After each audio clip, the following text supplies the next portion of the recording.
What's up, guys? Welcome back to Newswave. So over the weekend, there's been a lot of talk around Sony, the PlayStation, and censorship after a developer revealed that they've had to make alterations to a game in order to meet Sony's guidelines, and it's actually even forced the physical copy to be delayed, and we're going to go over that one here today. Also, we are going to be talking about surprising sales for not only the Switch hardware, but also the software with Pokemon Legends Arceus. Oh, and we're going to be covering this big title that's now taken over Steam from Amazon. Guys, if you enjoy these videos, make sure that like button helps out a ton. And if you're new here to the Spawn Wave channel, make sure you subscribe down below and ring that notification bell so you can keep up to date with all the uploads here on the channel. And we're going to start today with the Steam Deck. There's a lot of excitement right now around this device from Valve that is basically starting to ship out. People are getting their emails and they're filling out the rest of their order information. We're seeing reviews from independent sources go live, and it looks pretty good, especially at its $400 starting price. But there have been some questions around accessories, for example, like cases and different things. Well, it looks like Valve did release something that should help out with that a bit. We could see this saying Steam Deck CAD files now available. Today, we're making the CAD files for the external shell surface topology of Steam Deck available for download under a Creative Commons license. This includes an STP model, STL model, and drawings for reference. Basically, you can technically print out your own Steam Deck, at least the dimensions of it. This obviously will be great for people who, as they say, tinker with the device, modders, accessory manufacturers, or just people who want to see how it feels in the hand. Obviously, it's a very large device. We've already gone over some of the picture comparisons, but this should at least help people who can't get a Steam Deck immediately. Maybe they want to make different things for kind of going around it, whether it's a shell or grips or all kinds of stuff there. But at least it's good to see Valve is preparing for the idea of there just being accessories everywhere, or if you just want to get a feel for it and see if it's something you can manage in your day-to-day life walking around with it. Oh, and we do have Babylon's Fall coming up here pretty soon, like 3 weeks or so, I believe. It's from Platinum Games and Square, and it hasn't looked very good since it was shown off, and it's going to be a live service title. I guess one good bit of information is it will have a demo, so we'll get to at least try it out and decide if all of a sudden it ends up being good. But we can see this posted up by Gamatsu. Babylon's Fall demo for PS5, PS4 launches February 25th, basically a week or so before the game comes out. You'll at least be able to download it and see what you think of it. In the demo, players can enjoy up to 4-player online multiplayer starting from the game's opening, including the tutorial. Save data from the demo can be transferred to the full version of the game when it launches. This is something Square's been doing anyway. We just talked about Triangle Strategy. That is getting a demo where you can, well, it has now, you can transfer your save data to the full game. I mean, I'll at least give the demo a shot and see. Who knows? Maybe they just absolutely shock me and all this preview coverage that we've seen wasn't conveying the game properly to us. It's happened before. I just don't have a lot of confidence this is going to be one of Platinum's better releases. Oh, and we did have the release for the Kingdom Hearts Cloud Edition. That's 1.5, 2.5, and 3, and it's all through your internet connection. You just stream it, and picture quality hasn't been great. The delay for inputs, not great either, but it's Kingdom Hearts, and well, it's selling. Seriously, take a look at this. This was actually posted up over on Twitter by Chris. We can see it's number 2 on the Japanese eShop charts, and then it's number 16 on the US sales charts.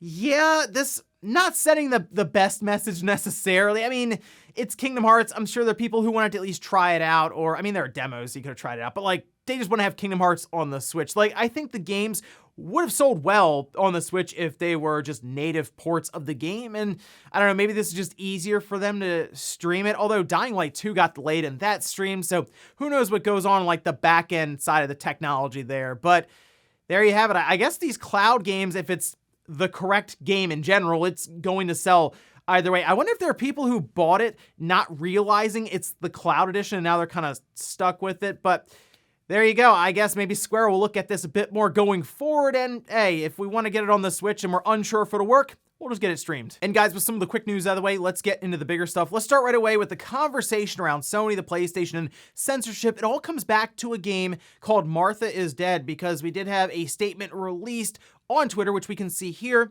where they say it is with regret that we have had to modify the experience on the PS5 and PS4 versions with some elements no longer playable. After over 4 years of passion and hard work, developer LKA now requires extra time to make these unplanned changes. Martha is Dead, as a result, will still launch digitally on both PS5 and PS4 on Thursday, February 24th, but the physical retail release will be delayed to a yet-to-be-disclosed date. Although we anticipate this to only be a small number of weeks, our physical edition will still contain the bonus content of a double-sided poster, digital tarot cards, and Martha is Dead digital. We will update players with the date we ship this edition as soon as we have the information. They go on to say the PC and Xbox versions of Martha is Dead are both unaffected by these developments and will launch with the full unedited gameplay as planned. So the obvious thing here is if you want, I guess, the unedited version, it's not worth buying the PlayStation version. In fact, you look at that as the lesser version.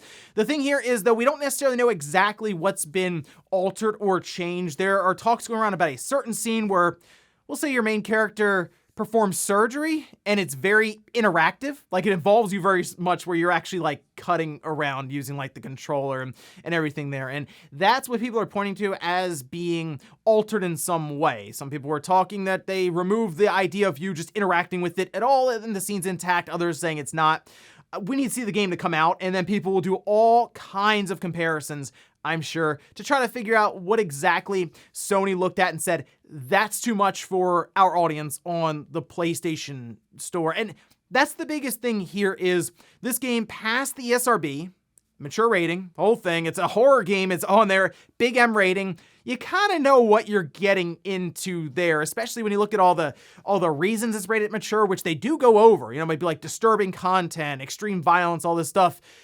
I feel like you kind of can make your decision at that point. Oh, I want this probably very gruesome horror game, or I'm going to walk right by it and buy something else. And this isn't the first time, obviously, that Sony has done this with different publishers and developers. It's actually been coming up quite a bit, and Sony, I guess, just has guidelines in place that they communicate seemingly after the game's been done and, I guess, put through lot check and all this, and they come back and say, well, you can't have that in there, you have to alter it. And if you're a smaller developer who's prepping a physical release, you can't put that version then on the disc.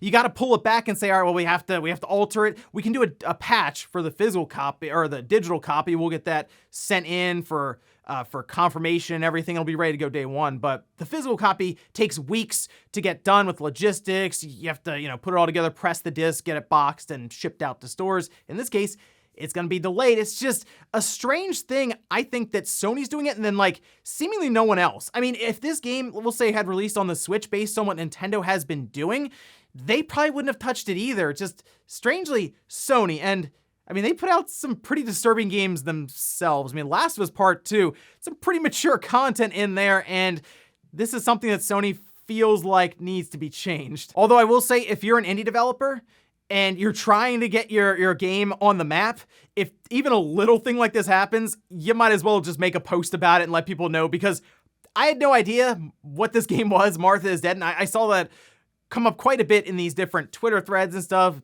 No one seemed to know what the game was, really.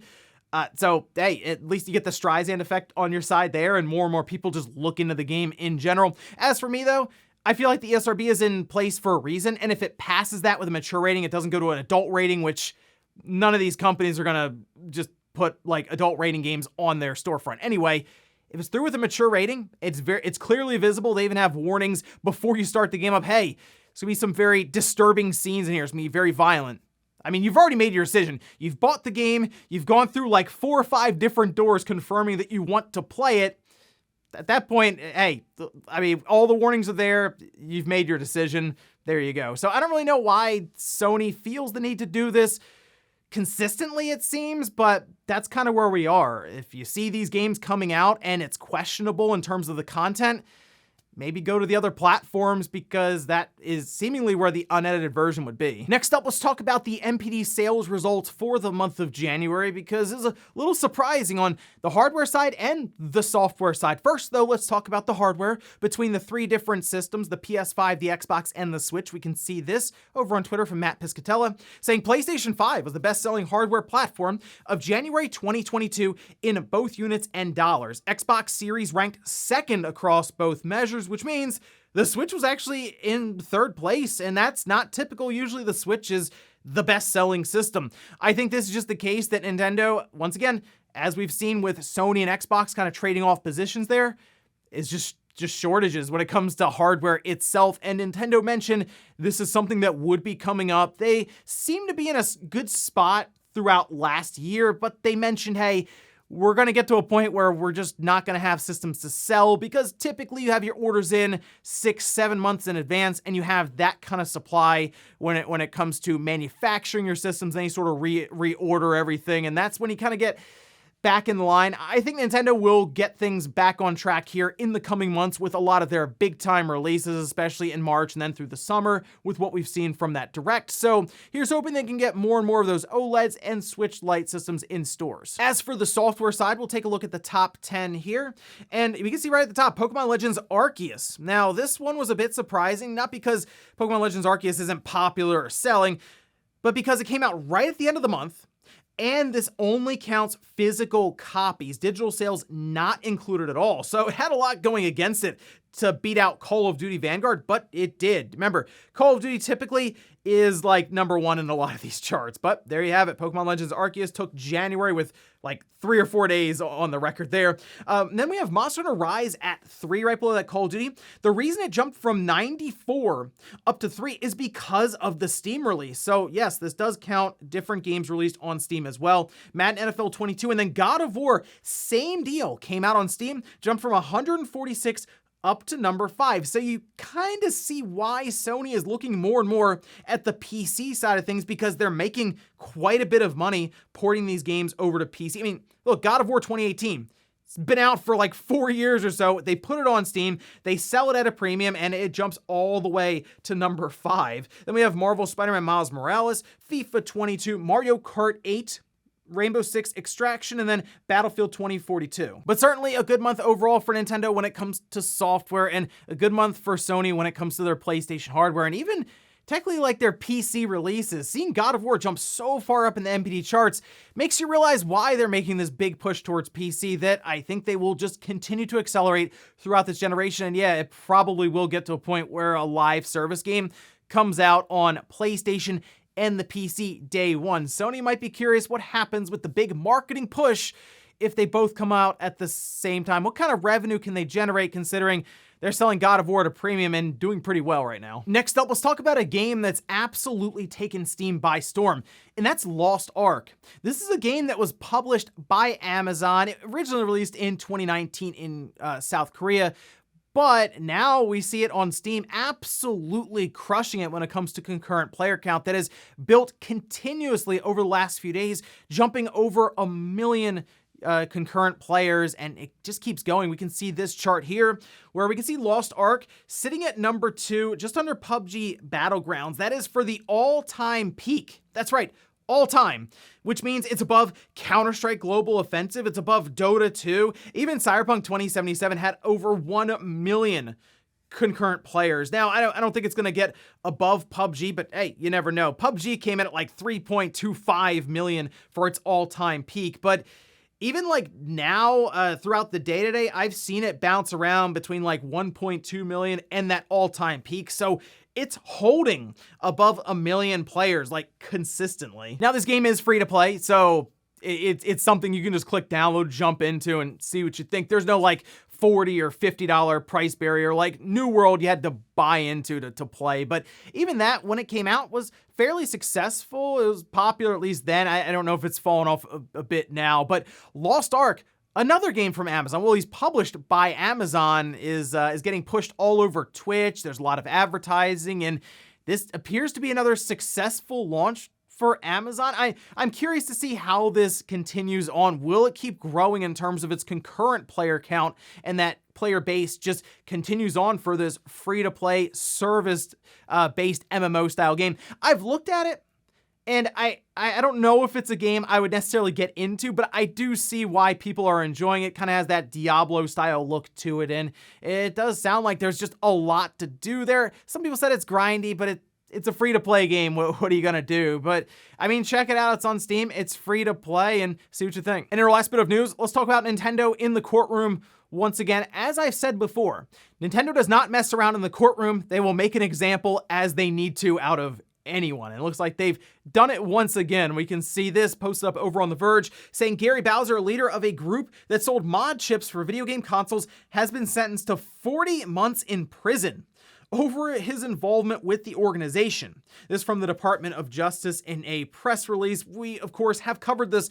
previously. Gary Bowser was a part of Team Executor, made hacks for the Switch. They had like the little like devices you could buy for the Switch that would then allow you to play pirated games and homebrew, which a lot of people were obviously hacking the Switch to play games early, as they just seemed to leak like a week before the game would come out, and that was a serious problem for Nintendo. So we got to the point where Gary Bowser had to pay over $10 million, and oh yeah, Nintendo's also making sure that he goes to prison for 40 months now. And the other interesting part about this is Nintendo made sure everyone knew about it because they sent out a press release to different people just saying, hey, look, Gary Bowser's going to prison. Like, obviously Nintendo is trying to make an example out of this situation so that people don't keep trying to sell and hack the Switch. Now, they're not going to get people if they're at home and they modify their Switch with a paperclip, but if it's someone who's actively promoting and trying to profit off of that through these little devices that you'd buy and then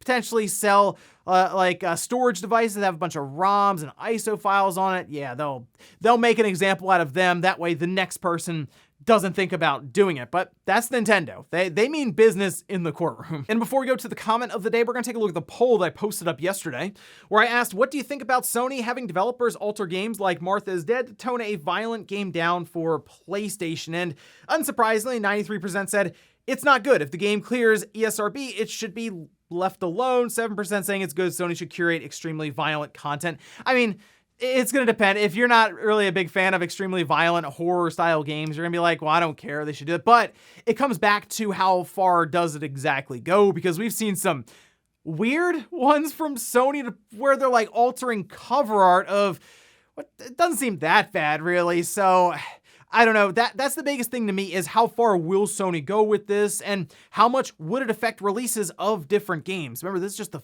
physical copy of it.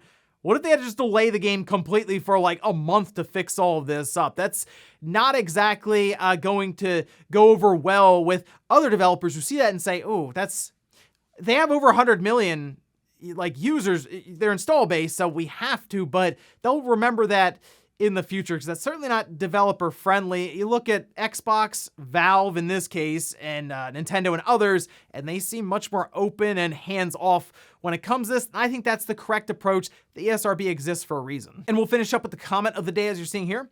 This is from Jimbo saying, I don't know how I feel about Call of Duty on the Switch. The analog sticks on the Joy-Cons are awful for first-person shooter games, and the lack of good trigger buttons might make the experience not so enjoyable. Yeah, the Joy-Cons themselves have an issue when it comes to travel of the stick when you move them around, but if you play on like a Pro controller, or if you have some of those third-party Joy-Cons like the Ori control sticks, where those are basically like what you have on your Switch Pro controller, not as big of a deal. The triggers, though, are a good point, as people seem to like the analog triggers. Those, I think, make a lot more sense than the digital click triggers that they have on like the Switch now. And here's hoping that we go into the next generation of the Switch and they really hone in on perfecting the Joy-Con or just making it overall better with the joysticks and those triggers, because outside of first-person shooters, racing games are very much affected by not having an analog trigger. So here's hoping Nintendo realizes that the Joy-Con certainly need a lot of work, just even outside of the whole drifting thing. And ladies and gentlemen, that's going to do it here for Newswave. If you enjoyed this video, guys, hit that like button, really helps out. If not, hit the dislike. Leave comments down below about everything